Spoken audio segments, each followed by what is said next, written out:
In this video, I'm gonna tell you the most helpful, the most useful tip when it comes to answering the question, tell me about yourself. Keep watching. Hi YouTube, my name is Matt and I'm a career coach at Elevation Career, helping you to achieve all your career advancement goals through practical, top-notch training. There are so many videos out there about this question, tell me about yourself, largely because it is asked so often during interviews. Usually it is asked one of the first questions and serves as an opportunity for you to introduce yourself. While most people realize the importance of staying relevant and not messing it up, they do not necessarily understand the potential for you to make a powerful impact and set the right tone for the rest of the meeting. And I'm going to teach you how to do exactly that, the secret success formula. But in order for us to understand and implement today's topic in the proper context, we need to cover a few fundamental tips first. When interviewers ask this question, they're not asking for, nor are they interested in, your whole life story. What they're asking for is an introduction of yourself within the professional context, information that is relevant to your career and interview. Therefore, there is no need to talk about your family or where you grew up or went to your high school and etc., unless these things are somehow related to the interview for some reason. Instead, focus on your experience, achievements, skill set, and other information that describe your career and suitability. Another important tip is to keep the answer short.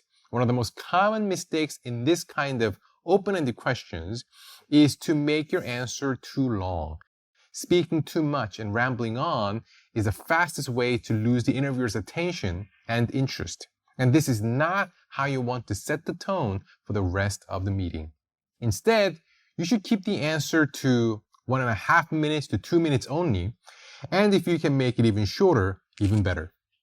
Now, with the basic concepts out of the way, what do most coaches, most career coaches and most videos advise you to do?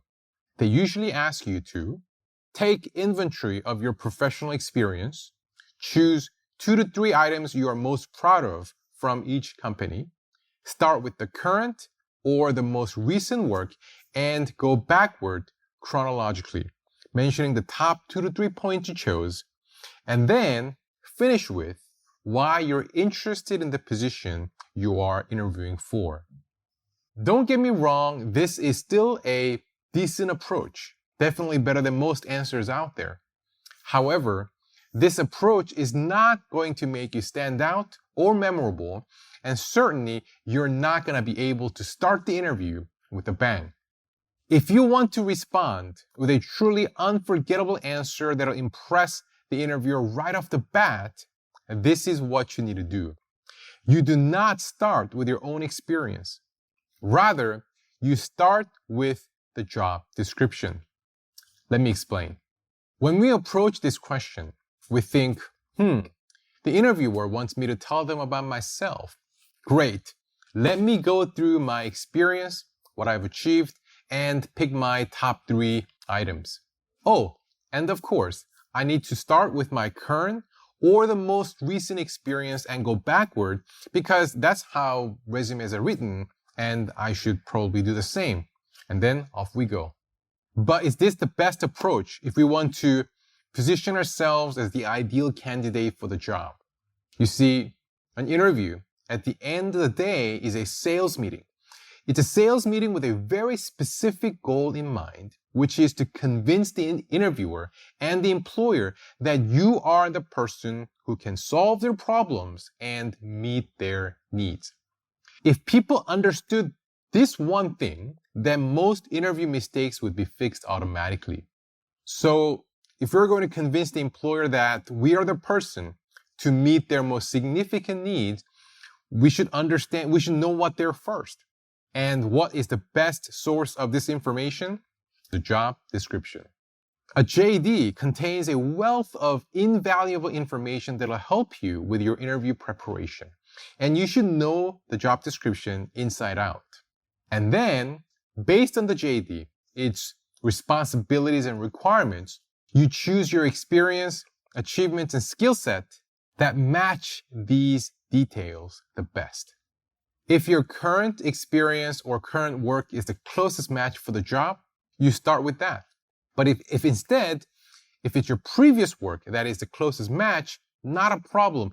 Lead with whatever experience that matches the employer's needs the most, followed by other experiences and accomplishments and etc.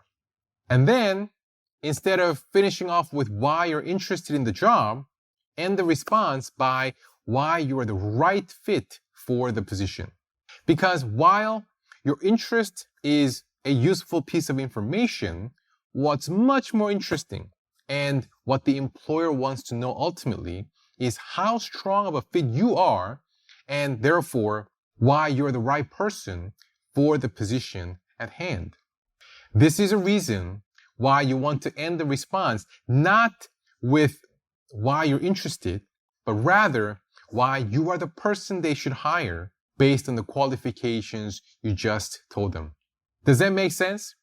The secret success formula to mastering the tell me about yourself question is to first understand the JD, more precisely the employer's needs and problems, and then, based on this information, choosing your most relevant experience and achievements, followed by showing them what a strong match you are and why you are the ideal person for the job in question. Next, let's look at an example together. What I'm going to do is to show you a random JD I found on the internet, and then, based on the JD, I will pick a few sample achievements and skills that you can choose from. Of course, your specific answers will be different based on your own background. Here we go. This is a customer service manager role with an insurance company. The primary responsibilities include overseeing and managing the customer service team, including the call center, service counter, and etc.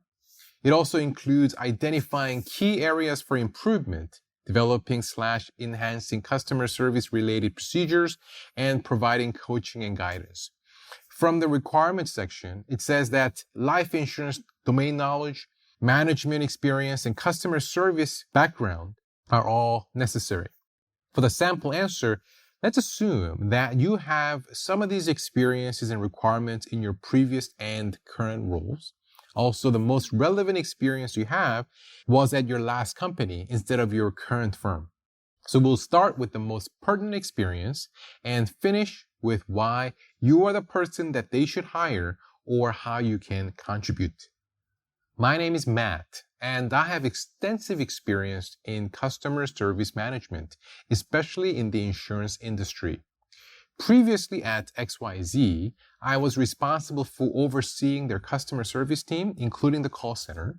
I drove key improvement initiatives, including procedures and policies to ensure quality service deliverables, achieving a customer satisfaction rating of 95%, which was a major increment from the previous figure of 80%. Currently at ABC, I provide coaching and guidance to the customer service team as a senior service representative. I have a deep understanding of the life insurance business as well as how to run a successful customer service organization. I understand these two areas are critical for the success of this role, and I am confident I can bring immediate contribution to your team if given the opportunity. As you can see, we started with the previous company experience where we had the most directly related responsibilities to the specific requirements of the position the employer wants to fill. We also mentioned the achievements of improving the satisfaction rating from 80% to 95%, which are concrete figures, followed by the current job. And lastly, based on the experience we just shared, we completed the response by telling the employer why we can add value immediately and how we can contribute to the specific needs of the employer. This is how you position yourself as the ideal and perfect candidate for any job you interview for and grab the interviewer's attention every time. To recap, If you want to truly make an impact and sell yourself as the ideal candidate right from the beginning, you should start with the job description. Because understanding the JD gives you a detailed idea about the employer's biggest needs. And then, based on their needs, you prepare your response and make it as relevant as possible. Lead with your most pertinent experience, even if it is not your most recent job, and then end with why you're qualified and how you can contribute to the team, rather than why you're interested in the position. Thank you so much for watching. I hope you liked this video. If you learned something today, please click the like button below and subscribe to my channel. It'll greatly encourage me to keep creating and posting useful content in the future. I hope to see you again soon. And until then, elevate your career and elevate your life. Bye for now.